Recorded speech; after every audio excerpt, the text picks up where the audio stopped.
Bonjour à tous, aujourd'hui j'ai décidé de réaliser un do-it-yourself qui m'a énormément été demandé. Ce sont les Rhinestone Wrap Bracelets. Alors désolée pour mon accent anglais qui est, je sais, pitoyable. Donc il y a beaucoup de tutoriels sur internet pour faire ces bracelets là, mais comme j'ai cédé à la demande, je l'ai fait spécialement pour vous. J'espère que ça va vous plaire.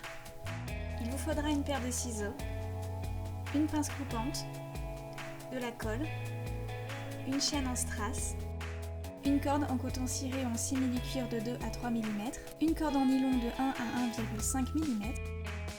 Si vous n'avez pas de corde en nylon, vous pouvez toujours utiliser du fil de broderie qu'on appelle aussi fil de coton. Et pour finir, il vous faudra un bouton. Dans ce tutoriel, je vais utiliser 60 cm de corde en coton ciré que je vais replier pour former une boucle au milieu. Il faudra ajuster la boucle au bouton. Prénouer la corde en nylon pour pouvoir la passer autour de la corde en coton ciré, former la boucle en tirant sur le cordon en nylon. Une fois cela fait, la boucle doit être formée et le bouton doit passer parfaitement.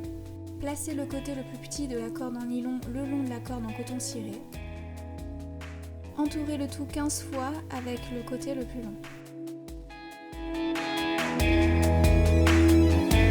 Maintenant, vous allez utiliser une chaîne en strass qui devra faire la taille de votre poignet. Placez la chaîne au-dessus des deux cordes en coton ciré. Entourez la chaîne et les deux cordes de coton ciré avec le fil en nylon. Passez 2 fois entre chaque strass avec le fil en nylon.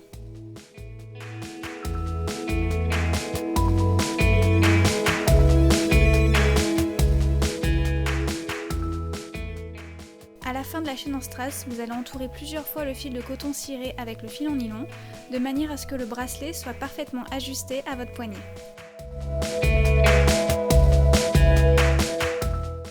Coupez le fil en nylon, mais laissez quelques centimètres de manière à pouvoir faire un nœud.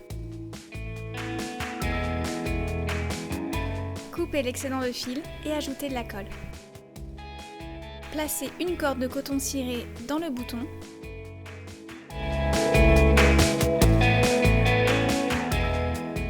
Avec la seconde corde, faites un nœud tout autour.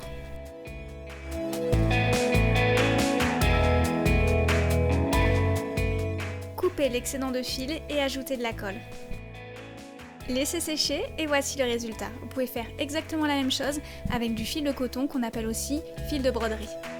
J'espère que ce tutoriel vous a plu. Si vous avez des questions, n'hésitez pas à me les poser en commentaire. Si vous souhaitez recréer ce bracelet, vous pouvez me hashtaguer via Twitter ou Instagram, donc c'est #isnata_sun. Je serai ravie de voir vos créations. Je vous fais d'énormes bisous et je vous dis à bientôt. Ciao ciao. Pour voir plus de do it yourself, ne zappez pas.